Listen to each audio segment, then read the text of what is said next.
O governo federal lançou o programa Mobilidade Verde para incentivar o setor automotivo. Sobre este assunto, a gente conversa agora com Carolina Guimarães, que é coordenadora adjunta do Núcleo de Mobilidade Urbana do Laboratório de Arquitetura do Futuro das Cidades do INSPER. Professora, muito boa noite, desejo um excelente início de 2024.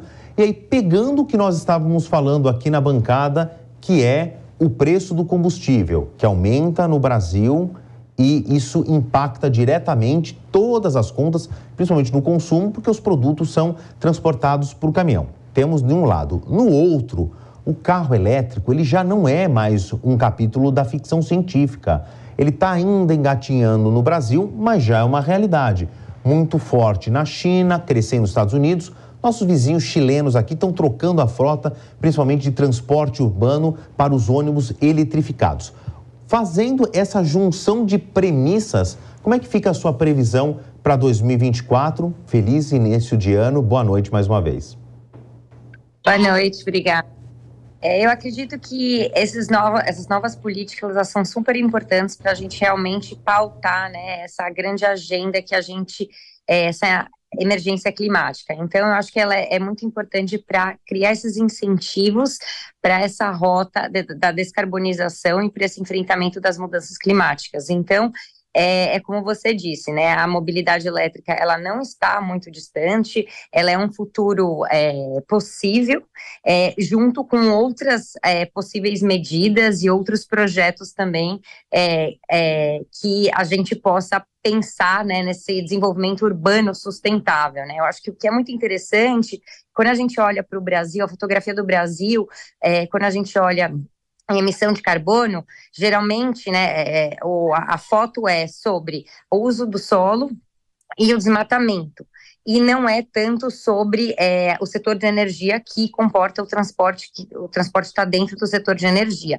Mas quando a gente fala de emissões globais, mundiais, 20% das emissões mundiais vêm do transporte, então é bastante significativo, e quando a gente olha para as cidades, né, o transporte é o maior vilão, e a gente está falando aqui do transporte individual, motorizado principalmente. Então, o caminho é eletrificar, mas é também a gente pensar na eletrificação do transporte público, né? Porque aí a gente pensa também com uma visão muito mais coletiva de cidade e também de mudança de hábito. Então, acho que essas políticas públicas, ela vem muito para isso, assim, para a gente começar a pensar nesse futuro, né, e ter esses incentivos e o bônus e o ônus, porque aí as empresas também começam a se adaptar e a entender, né, que elas têm que incorporar esses tipos de práticas em suas produções, em todo o seu ciclo produtivo. Professora Carolina Guimarães, a gente se aperta aqui um pouquinho na tela, porque eu vou convidar a participar dessa conversa o Cristiano Vilela, a quem eu já passo a palavra. Professora, um bom 2024 para você, muito sucesso nesse ano.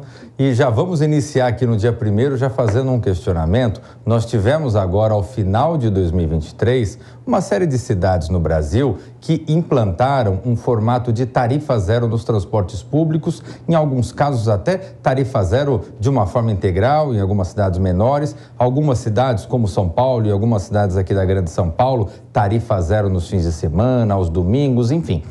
Na sua avaliação, esse tipo de medida acaba sendo importante no sentido de, estrategicamente, tentar diminuir um pouco a mobilidade de veículos automotores tradicionais nas ruas e, de alguma forma, acabar poluindo menos o ambiente? Ou esse tipo de medida, que acaba zerando os preços das tarifas, acaba fazendo com que haja uma movimentação maior, especialmente desses ônibus que, na sua esmagadora maioria, ainda são no formato antigo de queima de combustíveis fósseis?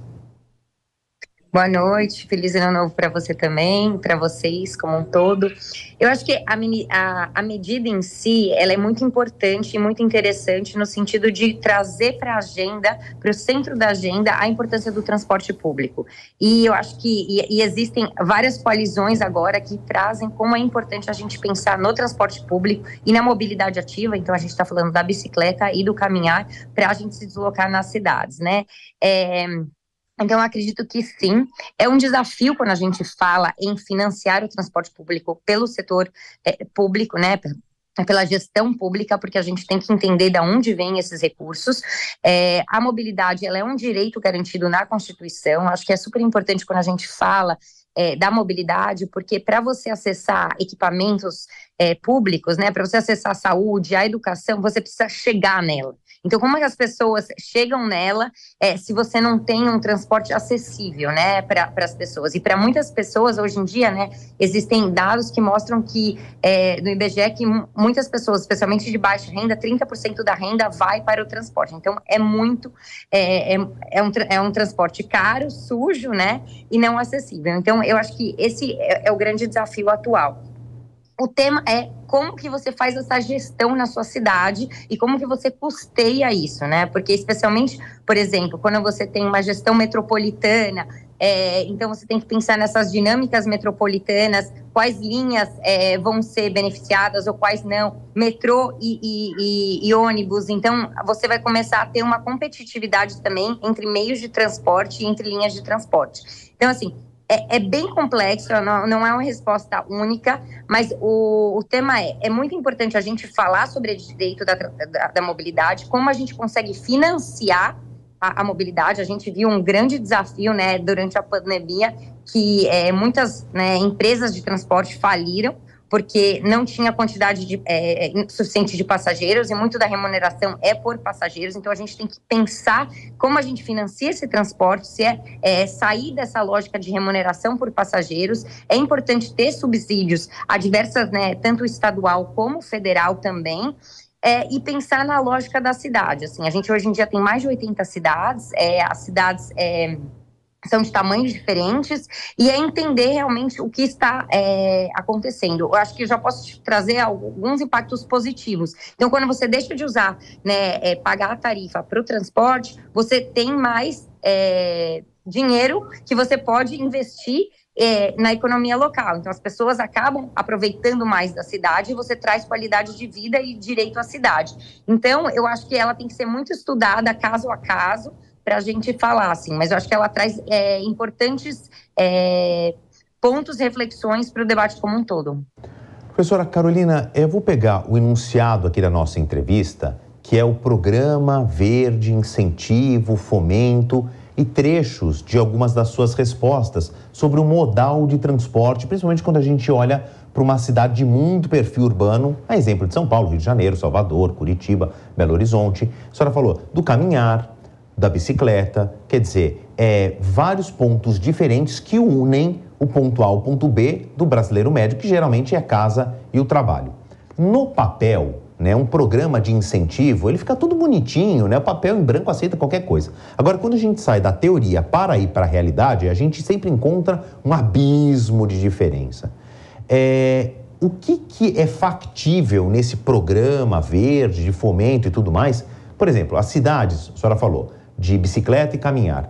Tem a questão da violência urbana, dos riscos de alguém ser furtado, tem a questão do trânsito que nem sempre é organizado, ciclovias. A gente está mais perto da realidade ou ainda estamos no axioma da teoria?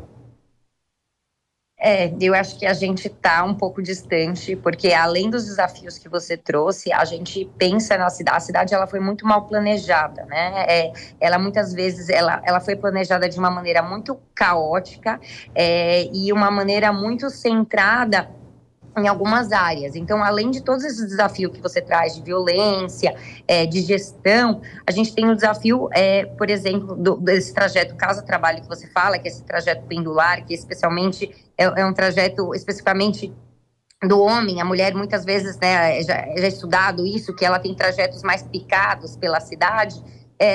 O tema a gente tem trabalhos concentrados muito no centro e habitações acessíveis na periferia. Então, você cria esses desafios urbanos, né, das pessoas terem que, passar 2 horas no trânsito todos os dias. A gente fala que a gente move um Uruguai por dia da Zona Leste ao centro da cidade de São Paulo, por exemplo, que é um absurdo. Então, por que a gente não repensa esse planejamento? Então, assim, eu acho que cada vez mais fica muito claro como os problemas são complexos. Só que eu acho que a gente também não pode jogar tudo a perder. Eu acho que assim, a gente tem alguns avanços, e especialmente esses grandes políticas públicas que criam esses incentivos, né, para, por exemplo, pensar na reciclagem do carro, né? Então, você está falando de gestão de resíduos, para você pensar também do poço à roda, então, numa circularidade, e você pensar nesses motores, né, mais